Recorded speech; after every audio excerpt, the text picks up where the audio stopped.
Let's be clear. This is 8 peace treaties in 8 months. If a president gets one international peace deal in 4 years, okay.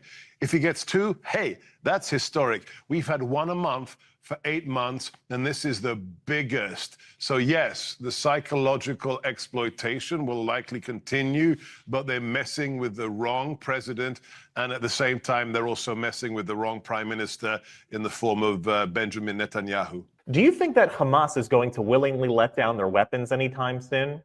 Take a look at this clip over here with Sebastian Gorka, the head of counterterrorism. And he has a great clip and message for the world about what's coming next with Hamas. So we'll watch this clip together and then we'll talk about it. But first, hit that subscribe button over there in the corner. We'd love to stay in touch. Check this out. Outrage at Hamas staging the fake retrieval of a hostage's remains. His mother's spoken and said how incredibly emotionally distressing this is. Is it your view that Hamas is deliberately playing psychological games here? Or what is your response to the staged fake unearthing of hostage remains? I'm not at liberty to talk about what we're reading in our intelligence reporting, but if you just stay in the open source, if you just look at the public reporting for the last 20 years from that benighted part of the world, let's be very clear. A form of psychological warfare has been implemented against the people of Israel.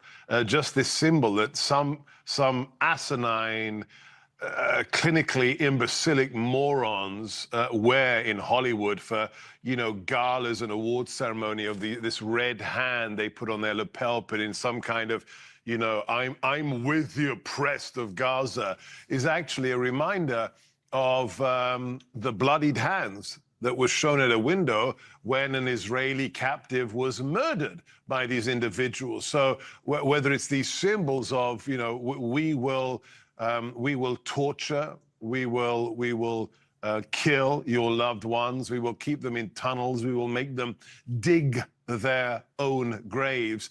We've seen this repeatedly again and again and again. But look, here's the shining light. President Trump invited the Arab world, the Muslim world, to Sharm el-Sheikh. He was hosted by President al-Sisi. He even think of this. I mean, this is when you realize there is no obstacle to this president.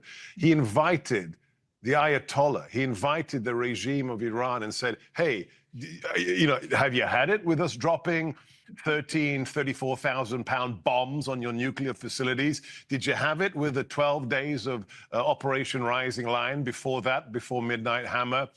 This is a man whose interest is one thing: saving lives. Let's be clear. This is 8 peace treaties in 8 months. If a president gets one international peace deal in 4 years, okay.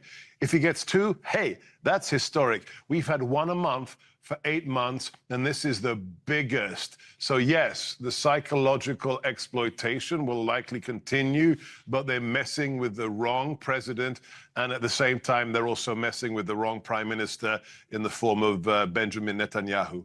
Strong words there.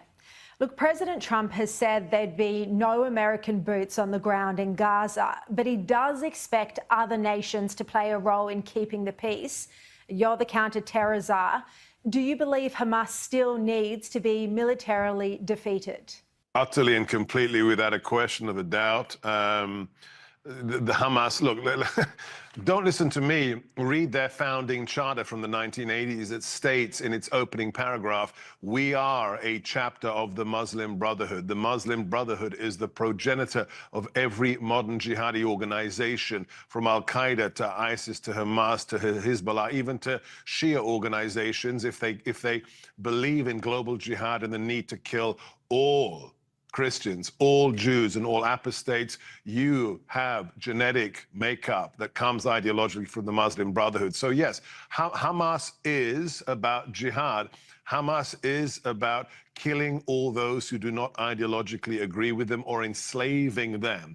So yes, unless Hamas is completely excised from that community, unless there is a new political class that fights the corruption that we've seen in that part of the world for decades now, there is no hope for the people of either Gaza or the West Bank. So that's the big challenge. And the good news is we have some nations who are at Sharm el-Sheikh who have massive militaries, and others who have massive GDPs, who relatively easily can assist in the stabilization and the rebuilding of what is, to all intents and purposes, a very small piece of territory in the Middle East.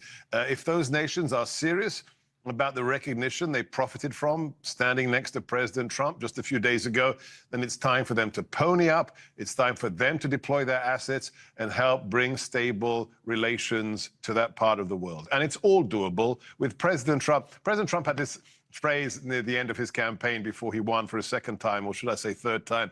He said, you know what it is about Americans? We make the impossible look easy. Nothing is out of the question with President Trump at the helm. Just a quick follow-up to that. So you don't expect Hamas will voluntarily disarm as the president has been urging them to do? It is going to require military action? I'm not a betting man, but I would not in any way, shape or form bet that an organization that has pledged fealty to an ideology that wants to see all Jews, Christians, and apostates killed or enslaved, voluntarily laying down a butter knife, let alone an RPG or a machine gun.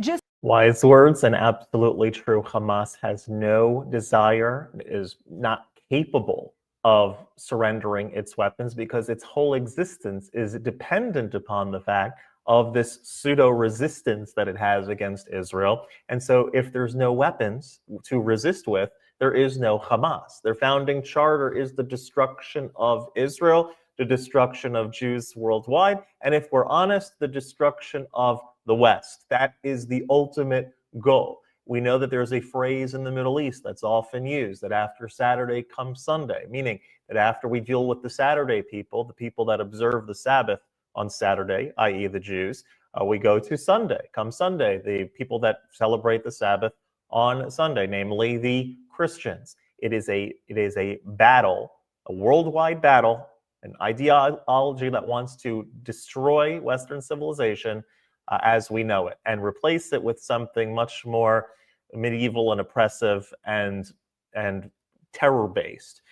We're not going to let it happen. Hamas needs to be disarmed. If the Western countries, or if the Arab countries that are the moderate Arab countries that are involved in the ceasefire aren't going to do it, the Israeli army needs to be given the green light and go in and take out Hamas once and for all. We can't let this ideology survive in the same way that we couldn't let Imperial Japan, the ideology, survive, the same way that we couldn't let Nazism survive, the ideology post-World War II.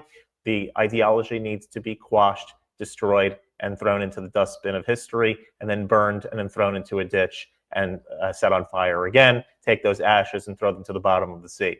This is an evil ideology that needs to be defeated. No ifs, ands, or buts. And we'll be with you along the way to be talking about each step that happens in the process of ceasefire and, God willing, further peace breaking out. If you like this content overall, hit that subscribe button over there in the corner. We'd love to stay in touch. Take care.